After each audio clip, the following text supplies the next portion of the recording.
Hello mga kawilder, welcome to my channel. Mga kawilder, ngayon ang ipakikita ko po sa inyo kung paano ikinabit ang side wheel na mugs type. So ayan, kung bago pa lang kayo sa akin channel, please subscribe, pa-click na rin ang bell button para update kayo palagi sa aking mga bagong video na i-upload. So mga kawilder, umpisa na tayo.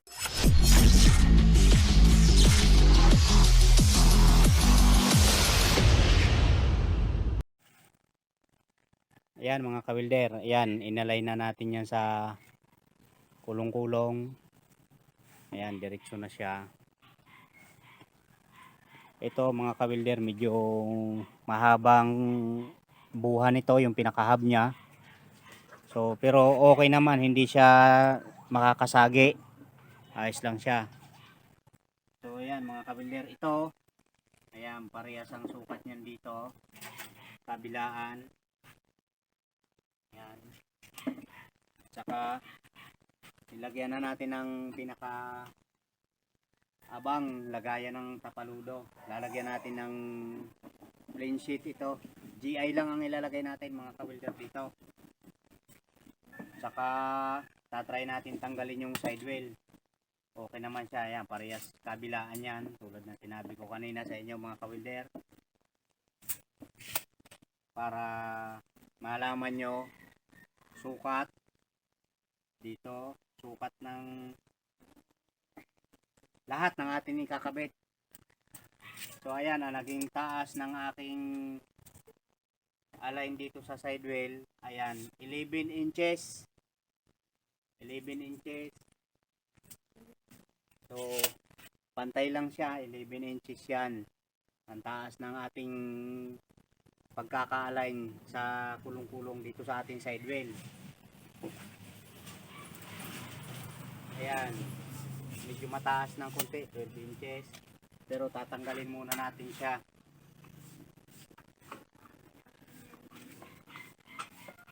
So try natin tanggalin yung side wheel para makita kung paano natin nilagyan ng brace yung ating pagkakabit.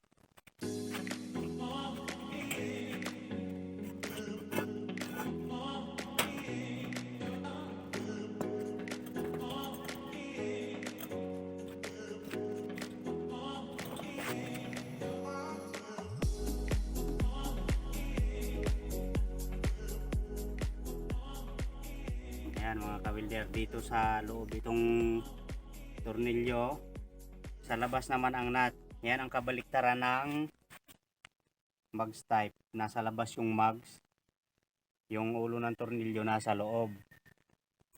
So ayan, medyo kung mapapansin nyo mga kawilder, mahaba dito, dito maiksi.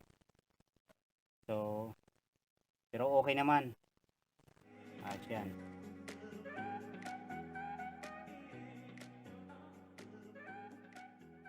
So dito, ang ginawa nating taas niyan, pumutol tayo ng uno na tong sulid na rollable. Ayan, 5 inches ang haba. Yan yung kinunik natin dito mga kawilder. Ayan.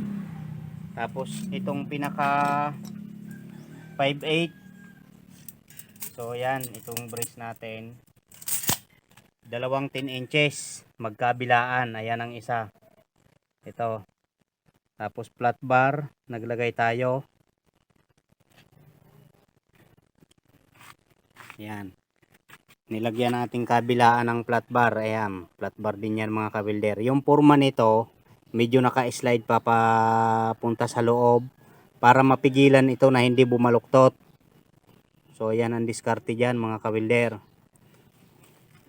So dito naman, ayan sa tapaludo, kabitan ng tapaludo, hanggang dito lang ginawa ko. Pwede rin dito mga kawilder, nasa inyo na yung kagustuhan kung hanggang dito kabilaan. Tapos ang liko dito, ayan, 4 in 1/4. Kabilaan po yan mga kabilder. Dito ganun din. Ayan, 4 inches 1/4.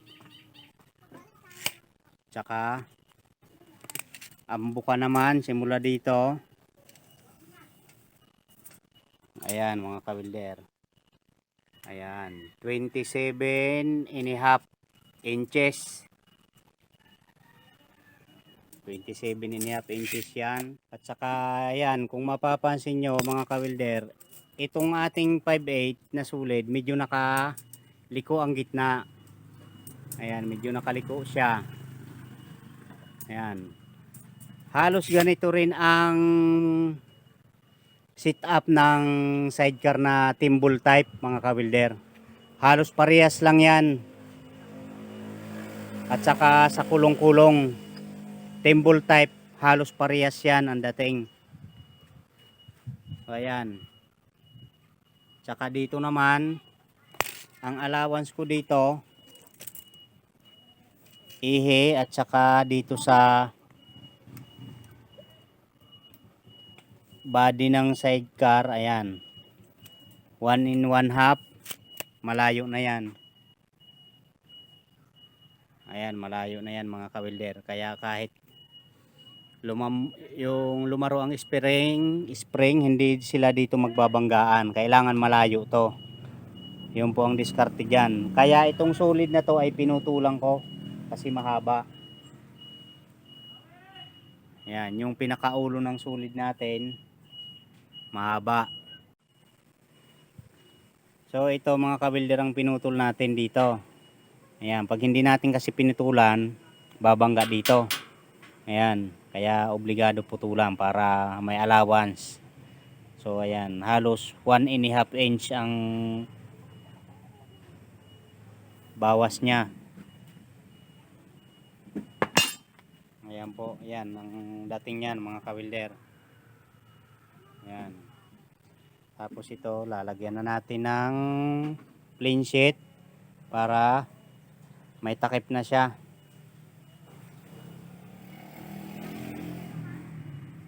Ganun lang ang technique mga kawilder. Ayan, pupukusan natin ang camera kasi kung sakaling gayahin nyo. Ayan. Ayan ang spring.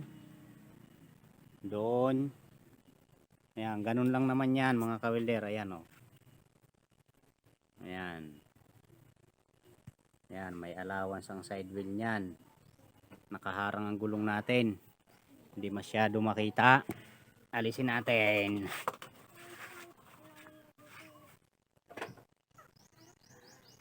Ayan. Ayan o. Yan. Ganun lang ang pag-align ko mga kawilder.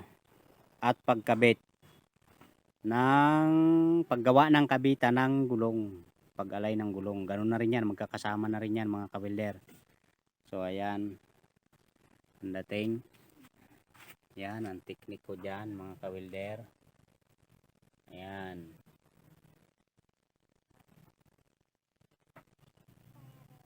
Yung brace na yan, yung brace, itong brace mga kawilder yan, medyo naka-slide siya, nakatukod dito. Mayroon din tayo flat bar dito sa labas para hindi bumitaw ang welding. Ayan.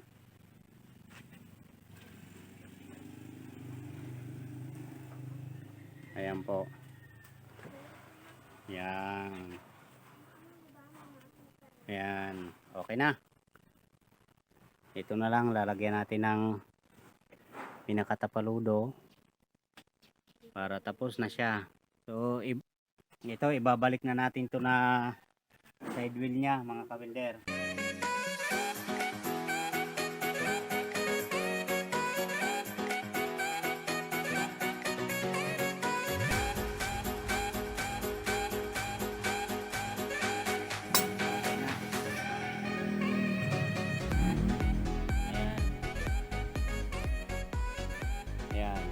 Diretso. saka dito mga kawilder, ang tapaludo kailangan medyo mataas to para hindi sumayad yung guma. Ayan, ganun lang.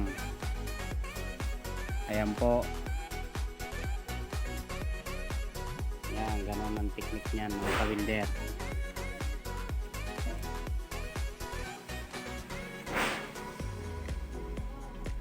Okay na mga kawilder, ayos na. Ito mga kawilder, ang haba ng kulong-kulong natin 58 inches. Ayan, 58 inches siya.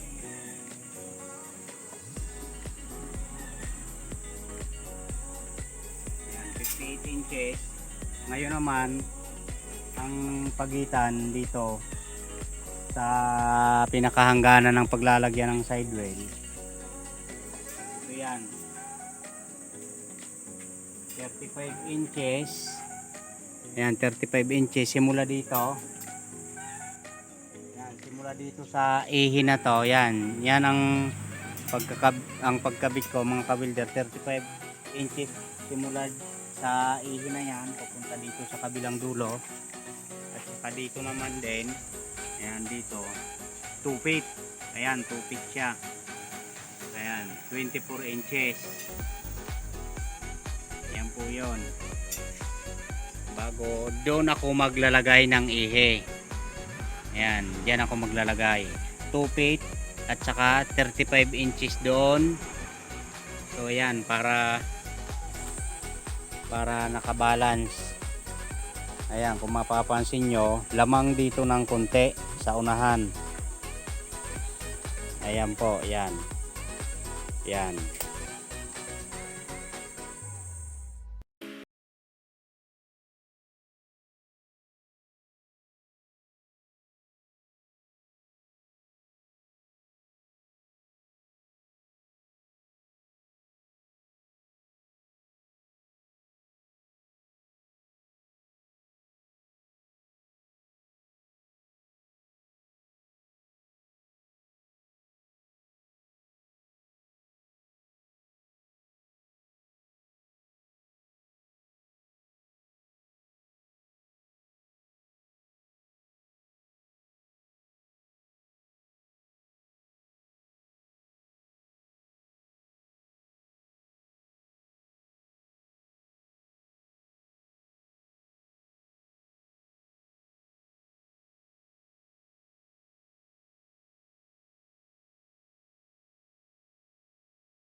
Ayan.